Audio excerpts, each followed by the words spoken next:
Il est l'homme aux 500 projets et aux 80 brevets. Elmar Mock, c'est aussi le co-créateur de la montre Swatch. Et il est venu à Sierre apporter un peu de son expérience aux étudiants. C'est un message de confiance, je crois qu'il faut avoir confiance dans son intuition, il faut avoir confiance dans sa capacité de faire et il faut aller de l'avant. Qu'ils soient issus du tourisme, de l'informatique, de l'économie ou des sciences de l'ingénieur, les 50 étudiants ont présenté une vingtaine de projets dans différents domaines. Effectivement, on a toute une série d'idées qui sont des services proposés à la population, des services de relaxation, des services d'hébergement originaux. On a eu par exemple une bulle qui naviguait entre l'air et l'eau, on a eu du logement dans des containers. Et on a aussi quelques pistes du côté de produits. On a eu notamment un produit de mesure du taux de sucre pour les encaveurs de la région. Donc un petit objet portable qui permet justement cette mesure et ensuite de communiquer avec un serveur à distance pour garder la traçabilité de l'information. Parmi les étudiants présents, il y avait Julien Catin. Et pour lui, cette journée revêtait une importance toute particulière. Alors l'utilité d'une journée comme ça, c'est de permettre de trouver des personnes qui pourront rejoindre notre groupe et donc ajouter des personnes avec des compétences supplémentaires dans des domaines tels que le tourisme ou l'informatique et puis ainsi créer une équipe complète prête à pouvoir développer ce produit. C'est la seule option qui propose dans l'école de mélanger justement ces compétences parce qu'on part de l'idée qu'une entreprise peut se créer à partir de compétences diverses et c'est pour ça qu'on essaye de stimuler justement la rencontre de ces différentes compétences. Pour moi, la créativité, développer des sociétés, c'est le même art que de faire de la montagne. Donc on ne peut pas apprendre à faire la montagne dans des salles de cours. Il faut quand même une fois pratiquer soi-même. Donc pour moi, la chance qu'ont les étudiants aujourd'hui, c'est de pratiquer. Un petit peu la recette du produit.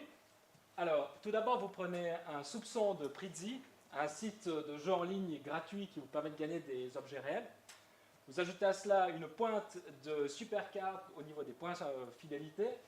Et vous ajoutez ensuite un zeste de chasse au trésor type Migros et leur chasse aux œufs.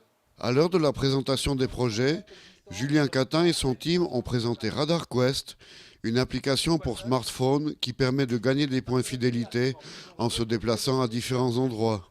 Pour iPhone, Android, etc., disposant d'une puce GPS.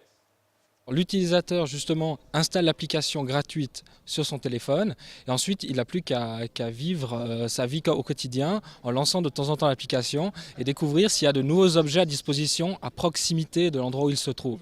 Et dans ce cas-là, le ramasser, l'objet, et puis obtenir donc ses points fidélité. À l'issue de la présentation des projets, les groupes définitifs se sont formés. L'application Radar Quest a séduit 2 étudiantes en tourisme qui ont rejoint le team. C'est une application assez innovante et qu'on pourrait aussi appliquer dans le domaine du tourisme, dans le sens où ça peut faire promouvoir certaines régions ou dans l'événementiel avec des festivals ou des choses comme ça.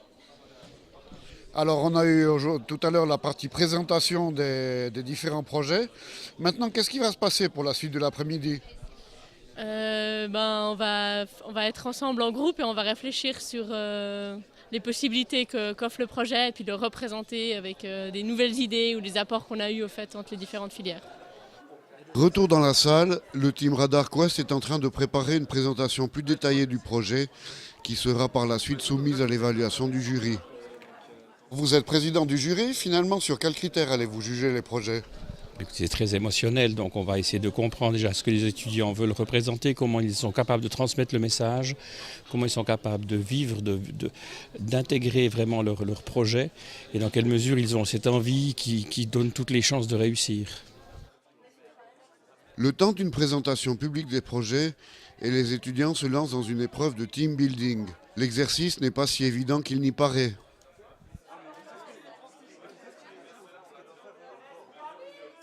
Ils auront une vingtaine de minutes à disposition pour essayer de créer la tour la plus élevée possible en plantant au sommet de cette tour un marshmallow qui a son poids et qui en général fait tomber l'ensemble de la structure quelques minutes avant la fin. Donc l'idée est de voir dans quelle mesure ils gèrent le stress, ils gèrent le concept et ils gèrent aussi la construction concrète.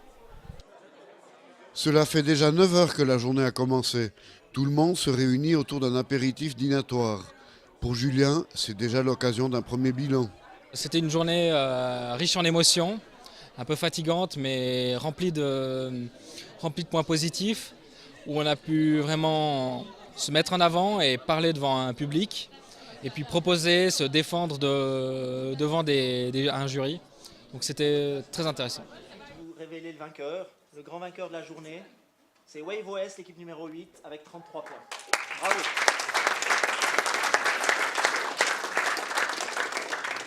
Alors, Le team Radar Quest a obtenu le 2e rang au classement final. Les gagnants se sont vus remettre un prix d'une valeur de 1200 francs. Cette première édition du Bex Day a été un franc succès, avec des signes très forts à l'attention des étudiants. un des messages principaux, c'est l'aspect de motivation. L'aspect de motivation, l'aspect de rêve, d'essayer vraiment de profiter de cette dernière année d'école pour aller au bout de sa passion, au bout d'une idée qu'on peut avoir et qu'on n'aura pas facilement l'occasion de tester en entreprise. Après, donc, c'est une occasion unique, disons, d'essayer de lancer quelque chose de son propre chef avec une infrastructure autour qui peut aider à ceci. Un autre message que je trouve très important et que je répète chaque année aux étudiants, c'est que cette option permet justement aux différentes filières de se rencontrer et j'encourage vraiment les étudiants à travailler avec des étudiants d'autres filières pour avoir cette expérience qui est finalement une vraie expérience professionnelle de travailler avec des domaines de compétences différents.